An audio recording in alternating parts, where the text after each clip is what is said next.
नमस्कार साथियों, आप सभी का आपके अपने चैनल लर्न एंड शेयर में मैं मनीष पिवाल तहे दिल से स्वागत और अभिनंदन करता हूं। मेरे प्यारे विद्यार्थियों, मेरे शेर और शेरनियों में उम्मीद करता हूं कि आप सभी अपने घरों में होंगे, सुरक्षित होंगे, आपका और अपनों का बहुत बेहतरीन तरीके से ध्यान रख रहे होंगे। तो आज फिर से क्लास 9 का सामाजिक विज्ञान अर्थशास्त्र का लेक्चर नंबर वीडियो नंबर 4 लेकर आ चुका हूं। हमने पालमपुर गांव की कहानी वाला अध्याय शुरू कर चुके थे, पालमपुर के बारे में जान चुके थे, हम पालमपुर की समस्याओं के बारे में जान रहे थे और आज समस्याओं से जुड़ा हुआ ये दूसरा लेक्चर है। आज हम समस्याओं को और उन्हीं समाधानों को क्या आगे बढ़ाएंगे, पर सिर्फ और सिर्फ हमारे मन में और हमारे दिमाग में एक ही उद्देश्य रहना चाहिए और उद्देश्य यही है कि आपके दिमाग में से, आपके दिल में से सिर्फ और सिर्फ सामाजिक विज्ञान का डर निकाल दूं।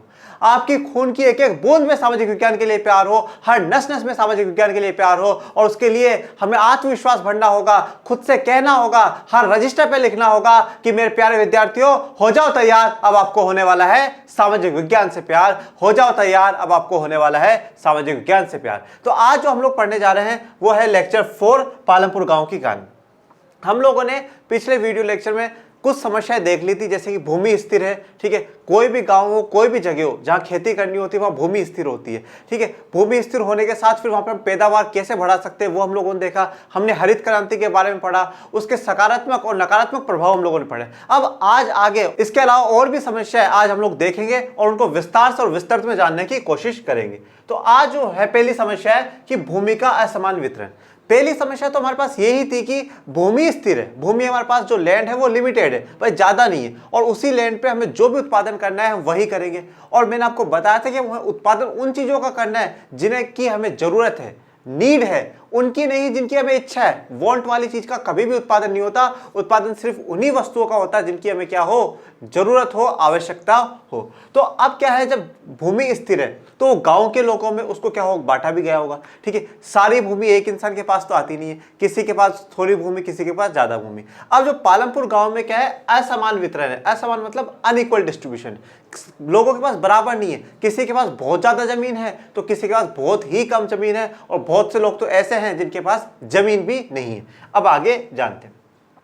सभी लोगों के पास खेती के लिए पर्याप्त भूमि नहीं है, ठीक है भाई। अब जो गांव में रह रहे हैं, हम लोगों ने जाना था कि 75% की आबादी जो पालमपुर की है वो खेती पर निर्भर है, परंतु क्या है, उनमें से काफी लोग ऐसे हैं जिनके पास खेती करने के लिए भूमि नहीं है। अब जिनके पास भूमि नहीं है वो क्या करेंगे, कृषि श्रमिक बन के काम करेंगे, किसानों के खेतों पर जाके नौकर की तरह काम करेंगे। ये बात हम लोगों ने जानी थी। तो क्या है कि खेती के लिए पर्याप्त भूमि नहीं। छोटे किसान, सबसे पहले कौन है, छोटे किसान, जिनके पास 2 हेक्टेयर से कम क्षेत्रफल है। कितना, जिनके पास 2 हेक्टेयर से कम क्षेत्रफल है, और 1 हेक्टेयर में कितना होता है, 10,000 वर्ग मीटर होता है। कितना, 10,000 वर्ग मीटर, मतलब इनके पास 20,000 वर्ग मीटर से भी कम जमीन क्या है इनके पास है। जिनके पास 2 हेक्टेयर से कम है वो छोटे किसान है। मझोले किसान, जिनके पास 2 हेक्टेयर से अधिक भूमि है, मतलब 2 हेक्टेयर से ज्यादा है उनके पास। मझोले मतलब बीच के, ना ज्यादा, आप इन्हें गरीब भी नहीं कह सकते, आप इन्हें अमीर भी नहीं कह सकते, बीच के किसान है। मतलब इतनी भूमि है कि ये अपने परिवार का पालन पोषण और इतनी इनकम, इतनी आय कमा सकते हैं इस भूमि से कि जिनसे इनका जीवन यापन बहुत अच्छे से और बहुत बेहतरीन तरीके से हो। फिर आते हैं बड़े किसान, मतलब अगर गांव में कोई मजे कर रहा है, अपनी जिंदगी के मजे ले रहा है, तो वो यही लोग ले रहे हैं जिनके पास 10 हेक्टेयर या इससे अधिक भूमि है।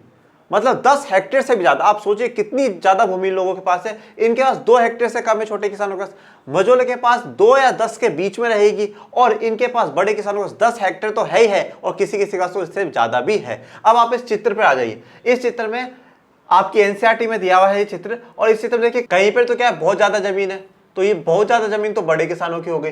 कहीं पे बिल्कुल छोटी छोटी जमीन है, तो ये छोटी छोटी जमीनें किसकी है, छोटे किसानों की। और ये जो बीच में आपको भाग नजर आ रहा है जहां पे मध्यम सी जमीन है वो किसकी है, मझोले किसानों की। तो इस प्रकार से क्या है, वहां पे जो पालमपुर के लोग हैं उनको क्या है, समान वितरण, इक्वल डिस्ट्रीब्यूशन नहीं हुआ जमीन का। किसी के पास बहुत ज्यादा है, किसी के पास बहुत कम।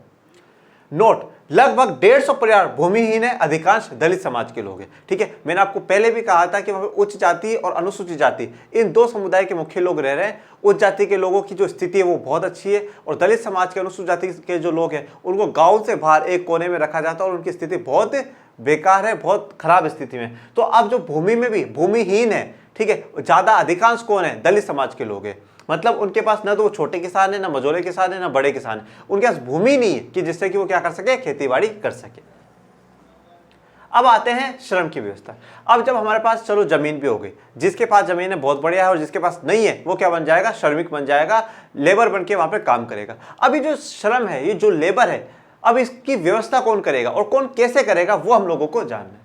खेती में बहुत ज्यादा परिश्रम की आवश्यकता होती है। भाई खेती तो क्या है, बहुत ज्यादा ताकत वाला, बहुत ज्यादा परिश्रम वाला काम है, ठीक है, हर किसी से होता नहीं है। बहुत यहाँ पे दिमाग की नहीं, यहाँ पे शारीरिक ताकत की जरूरत होती है। तो यहाँ पे क्या है, ऐसे इंसान चाहिए जो क्या हो, बिल्कुल शारीरिक ताकत से काम कर सके। हम पढ़ चुके हैं श्रम में कि एक क्या होते हैं, शिक्षित श्रम होता है और एक शारीरिक श्रम होता है। तो यहाँ पे शारीरिक श्रम वालों की क्या है, हमें जरूरत है।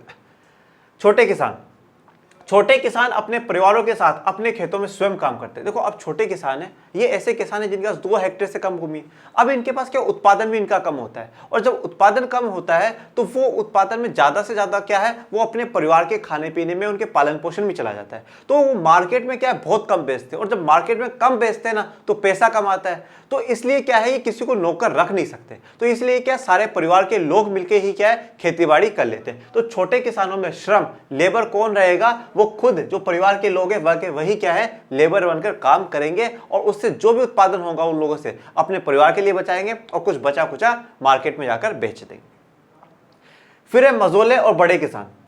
मझोले और बड़े किसान अपने खेतों में काम करने के लिए दूसरे श्रमिकों को किराए पर लगाते हैं। अब क्या है भाई, ये तो बड़े किसान है, ठीक है, अच्छी खासी जमीन है, अच्छा खासा पैसा भी आ जाता है, ठीक है, उस जमीनों से बहुत ज्यादा उत्पादन होता है, तो कुछ तो अपने परिवार के लिए रखते हैं और काफी बहुत ज्यादा अधिक मात्रा में क्या है, मार्केट में बेच देते हैं, मंडियों में बेच देते हैं, उससे बहुत पैसा कमाते हैं। तो अब इनके तो क्या है, काम करने की इच्छा होती नहीं है, ठीक है, आलसी हो गए।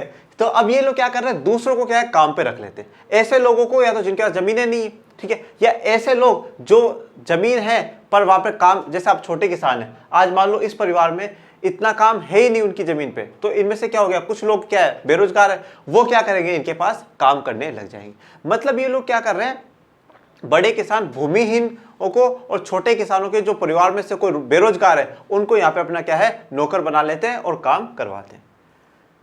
नकद या वस्तु, अब देखो, अब भाई उनको पैसा तो देना पड़ेगा, जो भी श्रमिक है, जो भी नौकर है, उनको पैसा तो देना ही पड़ेगा। अब पैसा कैसे देते हैं, या तो नगद के रूप में दे देंगे, भाई दिन के 100 रुपए, 500 रुपए, जो भी महीने का जो कुछ भी बनता है, हर दिन के हिसाब से या महीने के हिसाब से जो भी बनता है वो उनको दे देंगे। या कभी कभार क्या होता है, वस्तु दे देते हैं, ठीक है, आप देखते हैं गांव में बहुत सारा क्या है, लोग काम के बदले वस्तु दे देते हैं। जैसे अनाज दे दिया, भाई ले जा, अनाज ले जा, तेरे परिवार के लिए अनाज ले जा, ठीक है, ये 1 बोरी ले जा और इस महीने का तेरा बात खत्म, अब मत मांगना। और कभी कभी श्रमिकों को भोजन भी मिलता है। कभी कभार क्या होता है, जो किसान होता है कुछ दयालु होता है, तो बोले ठीक है चल खाना भी यहीं खा ले, बैठ जा हमारे साथ खाना खा ले। तो ये क्या होता है कि भाई इनको जो अपनी मजदूरी जो कर रहे हैं उसमें किस प्रकार से रिटर्न मिल रहा है। मैंने आपको बताया था, मजदूर को जो श्रम है उसको क्या मिलेगा, अपनी वेतन मिलता है। तो इनको वेतन किस रूप में मिल रहा है, या तो नगद पैसों में मिलेगा या वस्तु के रूप में मिलेगा। और कभी कभार अगर बड़ा किसान दयालु है तो वो क्या करता है, उनको खाना भी, भोजन भी खिला देता है। ये जैसे भाई बड़े किसान खड़े हैं यहाँ पे, लठ लेके खड़े हैं, भाई देख रहे हैं कि कौन सा नौकर उनका काम नहीं कर रहा, नहीं करेगा तो उनको क्या करेंगे, निकाल देंगे। अब आते हैं मजदूरी के आधार, किस आधार पर इन मजदूरों को रखा जाता है, इन श्रमिकों को किन आधार पर रखा जाता है वो हमें देखना है। सबसे पहला, एक क्षेत्र से दूसरे क्षेत्र, मतलब क्षेत्रों में अलग अलग है, ठीक है, किसी क्षेत्र में कहीं पे रखा जा सकता है, किसी क्षेत्र में नहीं रखा जा सकता, हर क्षेत्र पे अलग निर्धारित करता है। एक फसल से दूसरी फसल, हमने खरीफ फसलें, रबी फसलें पढ़ी थी। मान लो किसी को क्या करा, किसी नौकर को खरीफ फसल में रख लिया, भाई वो उगा देगा, ठीक है, उसके बाद जब उस कटाई होगी कटाई कर देगा। ऐसे करके क्या है, उसको एक पूरी फसल के लिए रख लेते हैं, फिर हटा देते हैं, फिर रबी फसल का टाइम आता है, फिर किसी को रख लेते हैं, फिर हटा देते हैं। ऐसे करके सिर्फ और सिर्फ फसल के लिए रखते हैं, पूरे साल भर के लिए नहीं रख रहे। सिर्फ वो फसल वाला दौर है, वो समय है 2-3 महीने का, 4-5 महीनों का, उस दौर में रख रहे हैं, बाकी उनको क्या हटा देते हैं। खेत में एक से दूसरे कृषि कार्य जैसे बुआई और कटाई के लिए, और जैसे मान लो बुआई का काम है, मतलब बीज लगाने का काम है, तो उस समय रख लेंगे, भाई वो 1 दिन में, 2 दिन में, 5 दिन में, जितने दिनों में वो काम हो जाएगा उसको बाहर भेज देंगे, वापस जाओ, जितना भी पैसा उसका बनता है उसको दे के भेज देते हैं। फिर जब कटाई का समय आता है तो कटाई के समय बुला लेते हैं, बोले ले कटाई कर जा, जितनी कटाई करेगा उतने दिन, 5 दिन में, 10 दिन में, जितनी भी कटाई हो जाएगी उतना पैसा देके उसको भेज देते हैं। मतलब क्या है कि खेती में जिनके पास जमीनें हैं, जो खुद किसान है, वो बहुत बढ़िया बात है, अच्छी स्थिति में, पर जो श्रमिक है, जो लेबर है, जो वहां के नौकर बन के काम कर रहे हैं, उनके जीवन में काफी विपदाएं हैं, काफी परेशानियां हैं। क्यों? क्योंकि उनके पास मजदूरी भी स्थायी रूप से नहीं है, फिक्स्ड नहीं है। अगर क्षेत्र बदल जाएगा तो हो सकता ना मिले, फसल, एक फसल में मिला काम, हो सकता है दूसरी फसल में ना मिले। बुआई के समय आपके पास काम हो सकता है, कटाई के समय ना हो, कुछ भी हो सकता है। मतलब बिल्कुल और बिल्कुल अस्थिर है इनकी मजदूरी, किसी भी प्रकार, कभी भी प्रकार इनसे हटाया जा सकता है। अब देखिए, जैसे यहाँ पर एक जो श्रमिक है, एक नौकर है, वो क्या कर रहा है, बीज बो रहा है, बीजों को उगाने की, उत्पादन करने के लिए शुरुआत कर रहा है। ये कटाई का चित्र है, जहां पे काट के जो भी अच्छी माल है, जो अच्छा उत्पादन हुआ है, उसको तो क्या है, इस्तेमाल करने के लिए लिया जा रहा है, और जो खराब थे उनको हटाया जा रहा है। तो क्या है, विशेष कार्य के लिए भी मजदूरों को रखा जा सकता है। अब है रोजगार की अवधि, कितने समय के लिए, कितने दिनों के लिए इनको रखा जाएगा, वो देखो। श्रमिक दैनिक मजदूरी पर भी कार्य करते हैं, भाई एक दिन के लिए, ठीक है भाई, आज आ जाना, आज तेरा काम अच्छा लगा तो बहुत बढ़िया बात है, तेरा वेतन ले और चला जा। मुझे अच्छा लगा तो मैं कल वापस बुला लूंगा, फिर कल अच्छा लगा तो परसों वापस बुला लूंगा। मतलब दैनिक है, डेली का काम है, एक दिन भी काम खराब हुआ दूसरे दिन वो नहीं बुलाएगा। तो मतलब हर दिन इनकी लाइफ में क्या है, रिस्क है, हर दिन इनकी लाइफ में चिंता है कि भाई हमें कल काम मिलेगा या नहीं मिलेगा। कार्य विशेष, और कभी कभार क्या होता है, कार्य विशेष के लिए रखा जाता है, भाई कटाई के लिए, जितने दिन कटाई चलेगी मेरे खेत में तू काम करेगा, और जिस दिन कटाई खत्म हो जाए पैसे ले लेना, वेतन ले लेना और वापस ऐसे चला जाना। या पूरे साल के लिए काम पर रखा जा सकता है। या कभी कभार क्या होता है, कोई किसान दयालु होते हैं तो वो क्या करते हैं, श्रमिक को पूरे साल के लिए रख लेते, बोले मुझसे तो काम होता नहीं है और तुझे पैसों की जरूरत भी है, तो तू क्या कर, पूरे साल के लिए काम पे रहे। तो क्या है कि जो रोजगार की अवधि है वो दैनिक भी हो सकती है, ठीक है भाई, एक दिन के लिए भी रखा जा सकता है, हो सकता है विशेष कार्य के लिए, कटाई के लिए, बुआई के लिए, उस निर्धारित समय के लिए भी रखा जाए, और हो सकता है कभी कभार पूरे साल के लिए भी रख लिया जाए। पर यहाँ पर क्या है, अस्थिरता है, फिक्स नहीं है कोई भी चीज कि भाई ये पूरे साल के लिए रहेगा या कैसे रहेगा, अस्थिरता यहाँ पर हमेशा बनी रहेगी। नोट, श्रमिकों को निर्धारित वेतन से कम वेतन मिलता है। अब क्या है, सरकार ने फिक्स कर रखा है कि भाई इतना वेतन तो कम से कम जो खेती के श्रमिक है उनको देना ही देना चाहिए। जैसे कि 2017 के अनुसार 300 रुपए जो कृषि श्रमिक है उनको मिलने चाहिए, पर जो क्या होते हैं, जो किसान होते हैं, जो बड़े किसान होते हैं, 150 रुपए दे देते हैं, 200 रुपए दे देते हैं। क्यों? और ये जो श्रमिक है वो 150 200 रुपए में ही क्यों मानते हैं, उसका कारण अब जानते हैं। खेती हर श्रमिकों में बहुत ज्यादा स्पर्धा है। अब क्या देखो, आप देखो गाँव में जो ज्यादा काम है ना, वो खेती बाड़ी का ही हो रहा है वहां पर, और दूसरा ऑप्शन नहीं है आपके पास काम करने का। अगर आपको काम करना है तो आपको शहर आना पड़ेगा, दूसरे बड़े गांव में आना पड़ेगा। पर अपने गांव में, जो छोटे गांव है, वहां पर सिर्फ और सिर्फ अगर कुछ है तो वो खेती का ही काम है। अब वहां पे खेती करने वाले जो श्रमिक है, जो नौकर है, उनमें स्पर्धा है, कंपटीशन है, यार मुझे काम मिल जाए, 300 नहीं 250 में भी काम मिल जाए, बहुत बढ़िया बात है, 250 नहीं 200 में भी काम मिल जाए, बहुत बढ़िया बात है। कॉम्पिटिशन है वहां पे, तो कॉम्पिटिशन के चक्कर में क्या है, इसका फायदा कौन उठाते हैं, जो बड़े किसान है वो फायदा उठाते हैं। देख 200 में मान जा, नहीं मानता है तो मैं 150 वालों को रख लूंगा, वो 150 में भी काम करने को तैयार है। तो ऐसे क्या है, कंपटीशन के चक्कर में जो ये श्रमिक है ये अपना ही नुकसान करते हैं। खेती या श्रमिकों में बहुत ज्यादा स्पर्धा है, इसलिए लोग कम वेतन में भी काम करने को सहमत हो जाते हैं, और वो इसलिए कम वेतन में भी काम करने के लिए तैयार हो जाते हैं कि ठीक है भाई, अगर मुझे 200 तो दे रहे हैं, इसको ऐसे भी लोग मिल जाएंगे बड़े किसान को जो 150 में भी काम करने लग जाएंगे। तो ये क्या है कि जो एक कृषि श्रमिक है उनकी स्थिति दिखाई गई है कि किस प्रकार से, चाहे पालमपुर गांव हो या कोई भी गांव हो, हमारे देश में जो खेती से जुड़े हुए लोग हैं, जो किसान है, जो कृषि श्रमिक है, उनकी क्या स्थिति है। ऐसे ही किसान आत्महत्या थोड़ी करता है साहब। पूंजी की व्यवस्था, तो अब हम लोगों ने देखा कि भाई जिनके पास भूमि है बहुत बढ़िया बात है, अब भूमि पे काम करने के लिए भी लोग रख लिए। छोटे किसान है वो अपने परिवार के साथ काम करते हैं, बड़े किसान नौकरों को रख लेते हैं, सब कुछ अभी तक बढ़िया चल रहा है। अब जरूरत है पूंजी की।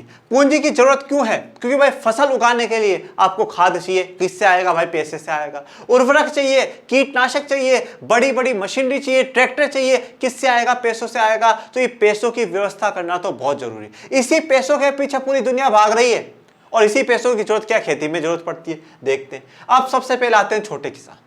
मतलब किसी की हालत बहुत बेकार है तो छोटे किसानों की हालत बहुत बेकार है। देखिएगा, छोटे किसानों को पूंजी की व्यवस्था के लिए पैसा उधार लेना पड़ता है। क्या कर रहे हैं लोग, पैसा उधार ले रहे हैं, किसी से मांग रहे हैं कि भाई क्या करो, हमें पैसा दे दो जिससे हम अगली फसल के लिए काम कर सके, हम अगली फसल के लिए उर्वरक खरीद सके, हम अगली फसल के लिए खाद खरीद सके, इसलिए पैसा मांगते। और कभी कभार ये लोग पैसा क्या है, अपने घर परिवार के काम के लिए भी मांगते। बेटे की शादी करनी है, पैसा मांगना, बेटे की शादी करनी है, पैसा मांगना है, बच्चे को अच्छा पढ़ाना है, उसके लिए पैसा मांगना है, तो ये उधार लेते रहते हैं। अब इनको उधार की जरूरत क्यों पड़ रही है सर?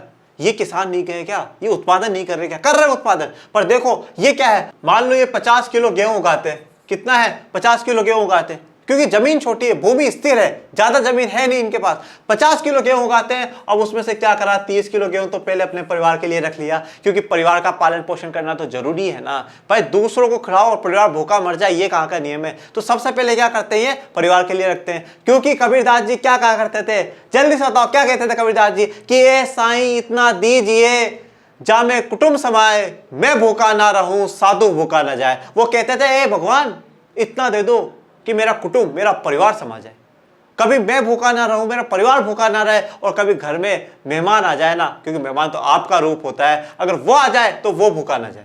तो इसलिए सबसे पहले तो क्या है, परिवार के लिए बचाना जरूरी है। तो इन्होंने क्या करा, 30 किलो गेहूं पूरे साल के लिए अपने परिवार के लिए बचा लिया।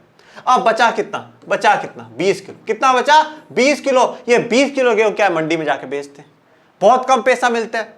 तो अब वो बहुत कम पैसा मिलता है, उससे क्या करते हैं, उसमें से अपने परिवार के लिए बचा के रखते हैं। क्या करते हैं, मान लो बच्चे की फीस भरनी हो तो वो पैसा काम आ जाए, घर में कोई बीमार पड़ जाए तो पैसा काम आ जाए, ठीक है, आगे कोई बड़ा काम आ रहा हो तो पैसा काम आ जाए। तो इससे जो भी इनको आय हो रही है, वो आय फिर से कहां खर्च हो रही है, सिर्फ और सिर्फ परिवार के लिए खर्च हो रही है। तो छोटा किसान जो भी कमा रहा है वो पूरा का पूरा परिवार पे ही खर्च कर देता है। तो इसलिए अब उन्हें क्या है, पूंजी की व्यवस्था के लिए उन्हें क्या करना पड़ता है, उधार लेना पड़ता है। ये उधार कहां से लेते हैं, उधार के स्रोत कहां से, ये उधार कहां से लेते हैं, बड़े किसानों के पास जाते हैं, भागते हुए जाते हैं, भाई साहब हमें पैसा दे दो, आप तो बड़े हो, आप तो अमीर हो, बहुत पैसा आपके पास, दे दो, दे देते हैं। साहूकार जो ब्याज पे पैसा देते हैं वो भी दे देते हैं। व्यापारी, किसी की बहुत बड़ी दुकान है, बढ़िया बिजनेस चल रहा है, वो भी पैसा देते थे। पैसा देना गलत बात नहीं है, ये बहुत अच्छी बात है कि इनकी मदद कर रहे हैं, पर बहुत गलत बात है कि बहुत ज्यादा ब्याज लगा के मदद कर रहे हैं। कर्ज पर ब्याज की दर बहुत ऊंची हो जाती है, कर्ज चुकाने के लिए उन्हें बहुत कष्ट सहने पड़ते हैं, और कभी कभार तो ये कष्ट इतने बड़े हो जाते हैं कि फांसी का झूला इनके लिए छोटा हो जाता है, फांसी का फंदा इनके लिए छोटा हो जाता है, और वो फांसी पे लटक के, मेरे प्यारे विद्यार्थियों, वो लोग अपनी आत्महत्या कर लेते हैं। ये भारत की विडंबना है। अब देखो ये किस प्रकार से कर्ज के जाल में इन लोगों को फंसाते हैं, मैं आपको समझाता हूं। अब देखो किस प्रकार से ये लोग कर्ज के जाल में इनको फंसाते हैं, वो देखो। मैं मेरी खुद की कहानी बताता हूं। मेरे ताऊ जी थे गांव में, मेरी बहन की शादी करनी थी, उनकी बेटी की शादी उनको करनी थी, पैसा नहीं था। अब पैसा लेने के लिए कहां गए, साहूकार के पास गए, क्योंकि पूंजी की व्यवस्था के लिए तो पैसा लेते ही लेते हैं, पर कभी कभार परिवार में ऐसे काम पड़ जाता है जिसके लिए भी पैसा इनके पास लेना पड़ता है। तो उन्होंने ज्यादा पैसा नहीं मांगा, सिर्फ और सिर्फ कितना, 1 लाख रुपया मांगा। कितना मांगा, 1 लाख रुपया मांगा। साहूकार को बोला भाई साहब 1 लाख रुपया दे दो, बोले दे दूंगा। बोले कितने के ब्याज पर दोगे, बोले 10% की ब्याज पर दो। कितना, 10% ब्याज। ये कितना हुआ है, ये 10,000 रुपये। कितना हुआ है, 10,000 रुपये हुए हैं। कितने दिनों के, 1 महीने के। कितने दिनों के, 1 महीने के, पर मंथ 1 महीने के पे हुए हैं 10,000 रुपए। मतलब साल का कितना हो गया, 1,20,000। कितना हो गया, 1,20,000। पैसे रुपए कितने लिए थे, 1 लाख, और चुकाने कितने हैं, 1,20,000। तो ब्याज है प्लस 1 लाख रुपए जो आपने लिए वो भी तो दोगे ना। तो चुकाने कितने हैं, 2,20,000 रुपए चुकाने। शादी महंगी पड़ गई दीदी की। मैं चला गया एक दिन, मैं चला गया, बोला मैं ताऊ जी क्या बात हो गई, कैसे उदास बैठे हो। बताने लगे यार मनीष ऐसी ऐसी बात हो गई। कहां से चुकाऊंगा 2,20,000, मेरे तो खेती में भी इतना उत्पादन नहीं होता, जितना पैसा लिया उससे ज्यादा तो ये लोग ब्याज ले रहे हैं। तो मैंने बोला ताऊ जी पहले मुझे बताते ना, आपका बेटा जिंदा है ना, मैंने पढ़ाई किस लिए करी है, आपकी मदद के लिए तो करी। मैं छोड़ो इन किसानों को, इन साहूकारों को छोड़ो, मेरे साथ बैंक चलो। मैं बैंक गया, बैंक में जाके मैं पता चला कि सरकार ने कृषि के लोन बहुत सस्ते कर रखे। तो कृषि के लोन पे मैंने बैंक वालों को बोला हमें भाई 1 लाख रुपए चाहिए।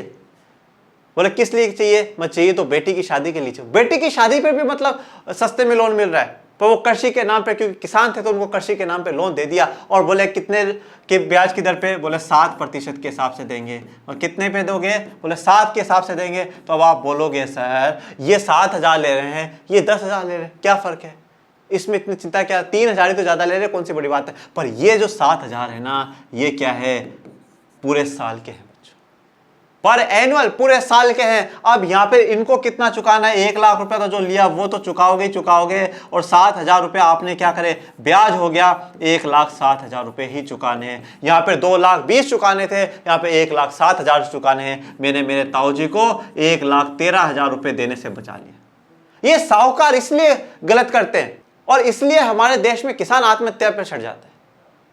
और मैंने जिस प्रकार से बचाया आप भी बचा सकते हो विद्यार्थियों।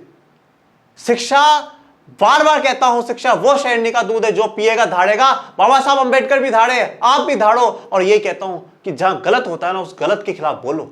और अगर आपके परिवार में कोई खेती बाड़ी करता है, कोई इन साहूकारों से पैसा लेता है इतने दर पे, मत लेने दो। उनको बोल दो चलो बैंक पैसा दे रहा है, सरकार का बैंक है, हमारा बैंक है, हम उससे पैसा ले लेंगे, आप किसी भी बात की, किसी प्रकार की कोई चिंता फिक्र मत करो। तो इस प्रकार से क्या है, इन लोगों को लूटा जाता है। अब आ जाते हैं मझोले और बड़े किसानों पे।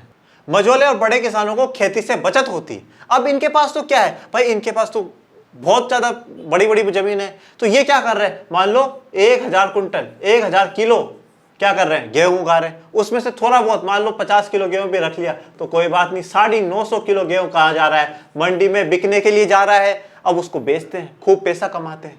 तो इनके तो बहुत मजे हो रहे हैं। इस तरह वे आवश्यक पूंजी की व्यवस्था कर लेते हैं और क्या है, इससे जो पैसा उनको बचता है उससे वो आवश्यक पूंजी की खरीद लेते हैं, अगली फसल के लिए खरीद लेते हैं और उनके जीवन यापन करते रहते हैं। अब अगला जो हमारा है वो है अधिशेष कृषि उत्पादों की बिक्री। सबसे पहले बात तो ये अधिशेष क्या है। अधिशेष मतलब भाई आज जैसे मान लो मैं किसान हूं, मैंने कोई भी चीज का उत्पादन करा, मैंने कोई भी चीज उसमें बोई, ठीक है, फिर उसकी कटाई करी और एक समय ऐसा है मेरे पास उसका उत्पादन आ गया। आज मान लो मैं छोटा किसान हूं तो मैं 100 किलो गेहूं उगा रहा हूं, 100 किलो गेहूं मेरे वहां पर उगा। अब उसमें से क्या है कि मुझे पता है कि पूरे साल में 40 किलो गेहूं तो क्या है मेरा परिवार में ही खपत लग जाएगी, ठीक है, मेरा परिवार ही क्या है 40 किलो गेहूं तो खा जाएगा। तो इन्होंने क्या करा, 40 किलो गेहूं तो अपने पास रख लिया। अब कितना बचा है, 60 किलो गेहूं बचा। तो ये 60 किलो गेहूं क्या अधिशेष है, मतलब शेष है, अभी बाकी है। तो ये 60 किलो गेहूं है ना, इसी को क्या है मार्केट में किसान बेचने के लिए जाता है। 40 किलो तो क्यों है, अपने पास रखेगा ही रखेगा, क्योंकि सबसे पहला कर्तव्य तो परिवार का पालन पोषण ही है, ठीक है। और ज्यादा की उम्मीद करनी भी नहीं चाहिए, सबसे पहले परिवार का पेट ही भरना चाहिए। तो ये 40 किलो तो वो क्या परिवार के लिए रखेगा, 60 किलो बेचने जाएगा।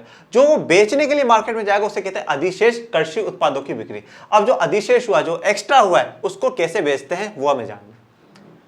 ये आ गए फिर लाला भैया आ गया हमारे पास शब्दों की दुकान लेकर कि भाई 1-2 शब्द और खरीद लो आज। तो अब हम खरीद लेते हैं। इन्होंने बोला है विपणित अधिशेष। विपणित अधिशेष क्या होता है, देखो, किसानों द्वारा उत्पादन का बाजार में बेचा गया अंश ही विपणित अधिशेष कहलाता है। मतलब जो किसान जितना भी उत्पादन कर रहा है उसका जो बाजार में बेच रहा है, क्या कर रहा है, बाजार में बेच रहा है, उसी को विपणित अधिशेष कहेंगे। तो मतलब 100 किलो अगर उसने उगाया है तो 40 किलो अपने परिवार के लिए रखा है और 60 किलो बेचा है, तो विपणित अधिशेष कितना है, 60 किलो उनका विपणित अधिशेष है। किसान अपने परिवार के उपभोग के लिए गेहूं रख लेते हैं, अपने उपभोग के लिए रख लिया ना, 40 किलो गेहूं रख लिया उन्होंने, और अधिशेष गेहूं को क्या है बेच देते हैं। और जो बाकी रहता है, कितना बाकी है, 60 किलो बाकी है, उसको बेच देंगे, क्योंकि उसको बेचेंगे तभी तो इनके पास पैसा आएगा, और पैसा आएगा तभी तो ये क्या है आने वाली फसल के लिए उर्वरक, खाद, कीटनाशक ये खरीद पाएंगे। अब ये देखो, ये आपको चित्र में, ये जो किसान है ये क्या कर रहा है, मंडी में जा रहा है, गेहूं को लेके मंडी में जा रहा है, क्या करने, बेचने के लिए जा रहा है। फिर पीछे से और किसान आ रहा है, वो भी मंडी में जा रहा है कि मैं बेच के आऊं अपना सामान और पैसे कमाऊं। अब छोटे किसानों के पास बहुत कम अधिशेष गेहूं होता है, क्योंकि उनका कुल उत्पादन बहुत कम होता है। अब छोटे किसान क्या, पहली बात तो उनकी जमीन छोटी, ठीक है, ज्यादा पूंजी भी वो लोग नहीं लगा सकते, क्योंकि ज्यादा पूंजी लगाएंगे तो उनको उधार लेना पड़ेगा, और उधार लेंगे तो कर्ज के जाल में फंस जाएंगे, इसलिए कम ही उत्पादन करते हैं। तो ये मान लो, ये जैसे मान लो 50 किलो गेहूं का उत्पादन कर रहे हैं, इसमें से इन्होंने क्या करा कि 30 किलो गेहूं तो अपने परिवार के लिए रख लिया, और अब 20 किलो गेहूं बचा है। तो उत्पादन क्या, 20 किलो, बहुत कम है। 20 किलो तो बहुत कम है। अब ये 20 किलो को क्या बेचने जाते हैं तो इनको इतनी इनकम या इतनी आय नहीं होती। मझोले और बड़े किसान ही बाजार में गेहूं की पूर्ति करते हैं। अब देखो भाई, 20 किलो गेहूं से तो आसपास के गांव का, शहर का, सबका विकास होगा नहीं, सब खा नहीं पाएंगे, ठीक है। तो अभी क्या, मझोले और जो बड़े किसान होते हैं इनके पास गेहूं का उत्पादन बहुत ज्यादा होता है। तो अभी क्या करते हैं, अपने लिए तो रखते ही रखते हैं, उसके अलावा भी इनके पास बहुत ज्यादा होता है, और वो बाजार में जाके बेचते हैं ना, तभी सबके लिए पूर्ति हो पाती। बाजार में व्यापारी गेहूं खरीदकर उसे आगे कस्बों और शहरों के दुकानदारों को बेच देते हैं। अब क्या होता है, ये पूरी एक बेटा चेन चलती है, ठीक है। अब जैसे जो किसान है, किसान क्या करता है, अपने आसपास में जो भी कोई मंडी होती है उसमें जाके गेहूं को सारे को एक साथ बेच देता है और पैसा ले लेता है। फिर वो क्या करते हैं, जो आगे दुकानदार है उनको बेचते रहते हैं, फिर दुकानदारों से जो बिल्कुल छोटे दुकानदार है उनके पास जाता है, और फिर उनसे हम जैसे लोग गेहूं को खरीदते हैं। तो मतलब ये एक भारत की विडंबना भी है कि किसान सबसे ज्यादा मेहनत करता है पर उसको पैसा सबसे कम मिलता है। क्योंकि इन्होंने जिनको बेचा है ना, वो उस पर 100-200 रुपये एक्स्ट्रा बता के आगे वाले से कमाएगा, फिर वो उससे आगे वाले से कमाएगा, और जब तक वो हमारे पास आता है ना, ये मान के चलो आप है ना 1000 रुपये बढ़ जाते हैं। कितने पे? 100 किलो गेहूं पे 1000-2000 रुपये बढ़ जाते हैं। अब इसका फायदा किसान को तो हुआ ही नहीं, वो तो बेचारा बहुत पीछे रह गया। उसको उतनी इनकम मिली, उतनी आय मिली जितनी कि उसने मेहनत करी, मेहनत से भी कम उन लोगों को मिलती है। हम लोगों ने पढ़ा ना, वेतन से भी कम दिया जाता है। तो ये क्या है, स्थिति है। अब क्या हुआ कि जो छोटे किसान हैं उनके पास तो अतिरिक्त कमाई हो नहीं रही, सिर्फ इतनी कमाई हो रही कि अपने बच्चों का पालन पोषण कर ले, अपने परिवार का पालन पोषण कर ले। वो उत्पादन भी इतना ही कर रहे हैं कि पहला तो क्या हो, परिवार का पालन पोषण हो जाए, ठीक है, और उसके अलावा क्या है, कुछ बच जाए और थोड़ा मार्केट में जाके बेच के आ जाए, और उससे क्या हो, घर का रोजमर्रा के खर्चे चल जाए। बच्चों की पढ़ाई हो रही तो पढ़ाई निकल जाए, कोई हारी बीमारी घर में आ रही तो उसके लिए पैसा निकल जाए। इनके पास ज्यादा पैसा नहीं है, एक्स्ट्रा पैसा बिल्कुल भी नहीं। अब ये एक्स्ट्रा पैसा, ये अतिरिक्त कमाई है किसके पास? मझोले या बड़े किसानों के पास। अब ये अतिरिक्त कमाई का क्या करते हैं वो हम लोगों को जानना है। पैसा बैंक में जमा करा देते हैं, मतलब क्या है, वहां से भी ब्याज लेते हैं। पैसा बैंक में जमा कराया और वहां से ब्याज लेंगे तो इनको और भी फायदा होगा। छोटे किसानों को कर्ज देते हैं, मतलब बैंक से तो ब्याज लेंगे ही लेंगे। अगर बैंक इनको 2% का ब्याज दे रही है ना, तो यहां पर ये लोग 10% का ब्याज लेते हैं, ठीक है। मतलब बैंक से ज्यादा ब्याज ये लोग क्या है, किसानों से लेते हैं और ज्यादा से ज्यादा अमीर बनने की कोशिश करते हैं। स्थायी पूंजी में निवेश करते हैं। स्थायी पूंजी क्या है भाई? मशीन खरीद लेंगे, ट्रैक्टर खरीद लेंगे, ठीक है, और कोई कहीं पे जमीन है तो वो जमीन खरीद लेंगे किसी किसान की। स्थायी पूंजी में निवेश करते रहते हैं। गैर कृषि क्रियाओं में निवेश करते हैं। ये जो गैर कृषि क्रिया है, यही हमारा अगले वीडियो का मुख्य विषय होगा, जिस पर हम लोग विस्तार में और विस्तृत में चर्चा करेंगे। मतलब इन गैर कृषि क्रियाओं में भी कौन है? वह बड़े किसान ही हैं जिनके पास अतिरिक्त कमाई हो रही है। तो मतलब यहाँ पे पूर्ण रूप से अगर हम लोग देखें तो अगर किसानी में अगर सबसे बड़ा नुकसान किसी का है तो छोटे किसानों का हो रहा है। और जैसा कि हम लोग देखते हैं कि हमारे अखबारों में कि किसान आत्महत्या करता है, उसके इसी प्रकार के कुछ कारण होते हैं। आज के वीडियो में आपको कोई परेशानी आई हो तो कमेंट बॉक्स में मुझसे जरूर पूछें, और अच्छा लगा हो तो ताबड़तोड़ कमेंट करें और लिखें कि सर मजा आ गया। और बाकी आपके अपने चैनल को लाइक करें, शेयर करें, सब्सक्राइब करें, घरों में रहे, सुरक्षित रहे। Thank you so much.